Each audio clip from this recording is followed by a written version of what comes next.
அதிமுக ஒருங்கிணைப்பு எந்த அளவுக்கு இருக்கு? நடந்துகிட்டே இருக்கு. அது விரைவில் நல்ல செய்தி வரும். எடப்பாடியோட அதிமுக ஒன்று சேருமா, எடப்பாடி இல்லாம அதிமுக ஒன்று சேருமா? பொதுவாக இதெல்லாம் தவிர்க்கலாம். அந்த வார்த்தை போரெல்லாம் தேவையில்லை. பொதுவாக எல்லாத்துக்குமே சொல்கிறேன். அதிமுக பாஜக வார்த்தை போர் தேவையில்லை. அதிமுக பாஜக வார்த்தை போர் ஒருத்தர் பேசுகிறேன். அது சென்ட்ரல் கவர்மெண்ட்டுக்கும் ஸ்டேட் கவர்மெண்ட்டுக்கும் அரசியல் அப்பாற்பட்டு ஒரு உறவு இருக்கணும். உறவுனா என்னென்னா அட்மினிஸ்ட்ரேட்டிவ் லெவலில் இருக்கணும். எல்லாத்துக்கும் சண்டை போட்டுட்டு இருக்க முடியாது. மனவடியில் பேட்டியில் கொடுத்தேன், இவரை கொண்டு வரலாம் அப்படின்னு. காம்ப்ரமைஸ் கேண்டிடேட்டாக தனபாலனை கொண்டு வரணும்னு சொன்னேன். அதுக்கு யாருமே ஒத்துவல்ல. குறிப்பாக தலித் எம்எல்ஏக்கள் இப்போ கிட்டத்தட்ட 38-40 பேர் இருந்தாங்கன்னு நினைக்கிறேன். யாரும் ஒத்துவல்ல. 38 பேர் இருந்தாங்க, அவங்களே ஒத்துவல்ல. அதிமுக ஒருங்கிணைப்பு எந்த அளவுக்கு இருக்கு? நடந்துகிட்டே இருக்கு. அது விரைவில் நல்ல செய்தி வரும். சசிகலா மேடம் தொடர்ந்து டூர் போயிட்டு இருக்காங்க. அவங்களுடைய டூரோட எழுச்சி எப்படி சார்? டூரோட எழுச்சி நீங்கள் தான் சொல்லணும். நான் வீட்டில் இருக்கேன். அதிமுக தரப்பு ப்ரெஷர் பண்ணுறதுக்கு தானே தெரியும். அதிமுக தரப்பு ஒருங்கிணைப்பு எந்த லெவலில் இருக்கு? 2026 சட்டமன்ற தேர்தல் ரொம்ப சீக்கிரம் அதிவிரைவில் நடந்துடும். அதிவிரைவில் இணைப்பு அதிமுக இணைப்பு நடந்துவிடும். எடப்பாடி பழனிசாமி தொடர்ந்து சேர்க்க மாட்டோம் சொல்லியிருக்காங்க. அதை பற்றி நம்ம கருத்து சொல்கிறதுக்கு ஒன்றும் இல்லை. அவர்கிட்ட தான் கேட்கணும். எடப்பாடியோட அதிமுக ஒன்று சேருமா, எடப்பாடி இல்லாமல் அதிமுக ஒன்று சேருமா? எல்லாரையும் ஒன்றா சேர்க்கறதா முயற்சி நடந்துக்கிட்டு இருக்கு. அதிமுக பாஜக யாரையும் பிரித்து சேர்க்கறதா இல்லை. அதிமுக பாஜக வார்த்தை போர் தேவையில்லை. அதிமுக பாஜக வார்த்தை போர் ஒருத்தர் பேசுகிறேன். பொதுவாக இதெல்லாம் தவிர்க்கலாம். அந்த வார்த்தை போரெல்லாம் தேவையில்லை. பொதுவாக எல்லாத்துக்குமே சொல்கிறேன், தவிர்க்கலாம். அது போயிட்டுருக்கு. எல்லாம் உங்களுக்கு இந்த மீடியாக்களில் தான் அதை கிளறி விட்டு பிடிக்கிறீங்க. எங்கிட்ட தேவையானு கேட்குறீங்க. தேவை இருக்கிறதுனால நீங்கள் கேட்குறீங்க, நீங்கள் ப்ரெஸ்ட்டு ஓட்டணும்ட்டு. தமிழக அரசோட செயல்பாடு இன்னும் கொஞ்சம் பார்க்கணும். இன்னும் கொஞ்சம் போய் பார்க்கணும். இன்னும் கொஞ்சம் ஒரு மாதம் போகணும். ஒரு 2-3 மாதம் ஆகணும். பார்த்த பிறகு தான் தெரியும். ஏன்னா இப்போ அவங்க இப்போ திமுக அரசு மக்கள் நலத்திட்டங்களை எப்படி கவனம் செலுத்துறாங்க? இல்லை சட்ட ஒழுங்கு பிரச்சனை எப்படி இருக்கு? சட்ட ஒழுங்கு பிரச்சனையில் கொஞ்சம் பிரச்சனைன்னு பொதுவாக தெரியுது. ஏன்னா நிறையா கொஞ்சம் நடந்துக்கிட்டு இருக்கு.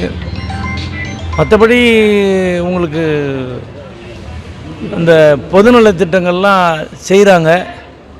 ஆனால் அந்த மின்சார கட்டண உயர்வு இருக்குல்ல, அதுதான் அவங்களுக்கு எபோவ் மிடில் கிளாஸ் அவங்களால கூட தாங்க முடியல. அது சிஎம் சரியாக அவருக்கு அப்ரைஸ் பண்ணாங்களா ஆஃபீஸர்ஸு என்னன்னு எனக்கு சந்தேகமாக இருக்குது. ஏன்னா ரொம்ப மோசமான ஒரு இது இருக்குது. ஏன்னா ஒரு கமர்ஷியல் கனெக்ஷனுக்கு ஒரு நாள் டிலே ஆனால் கூட 10,500 ஃபைன் போடுறாங்க. கமர்ஷியல் கனெக்ஷன்ஸுக்கு. வீட்டுக்கெல்லாம் எந்த அளவுக்கு எனக்கு தெரியல. பட் பில்லு ஜென்ரேட் பண்ணுறாங்க ஆன்லைனில். அதை பார்க்குறவங்க கரெக்டாக பார்க்குறவங்க தான் கட்ட முடியும். பார்க்க முடியாதவங்களுக்கெல்லாம் டெக்னாலஜிக்கல் ப்ராப்ளம் ரொம்ப இருக்குது. ஏன்னா நம்மளாம் அந்தளவுக்கு இன்னும் டெக்னிக்கலாக எல்லோரும் வந்துடல. புரியுதா உங்களுக்கு? நீங்கள் மிக சிறந்த கல்வியாளர். மத்திய அரசு கல்விக்கு ஒதுக்க வேண்டிய நிதியை இன்னும் ஒதுக்காமல் குற்றச்சாட்டு பள்ளிகள். அது சென்ட்ரல் கவர்மெண்ட்டுக்கும் ஸ்டேட் கவர்மெண்ட்டுக்கும் அரசியல் அப்பாற்பட்டு ஒரு உறவு இருக்கணும். உறவுனா என்னென்னா அட்மினிஸ்ட்ரேட்டிவ் லெவலில் இருக்கணும். எல்லாத்துக்கும் சண்டை போட்டுட்டு இருக்க முடியாது.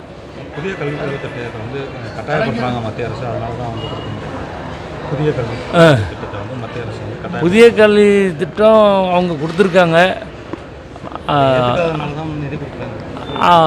இவங்க தனியாக டிரான்ஸ்கேன்னு சொல்லி ஒரு இது கொடுத்துருக்காங்க.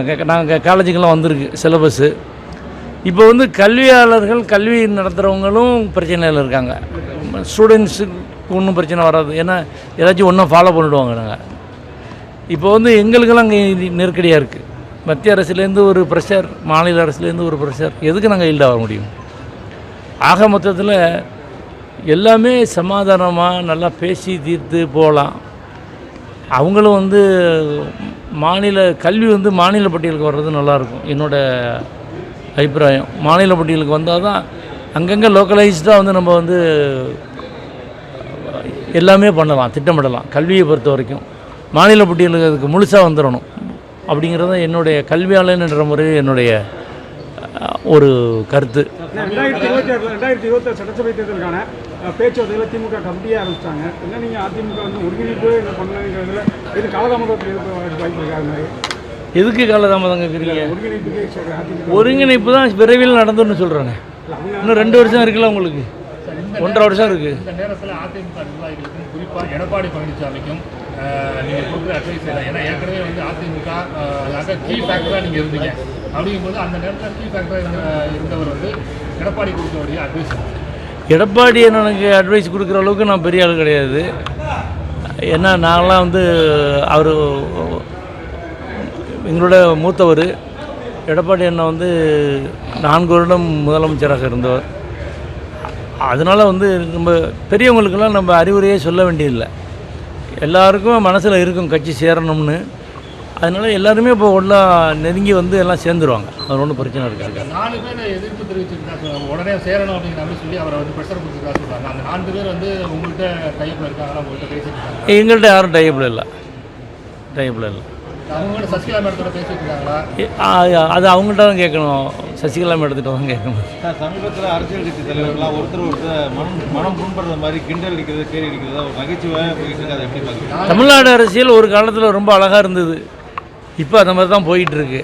காலத்தின் கட்டாயமா அல்லது கலியுகமா அதோடைய விளைவான்னு தெரியல.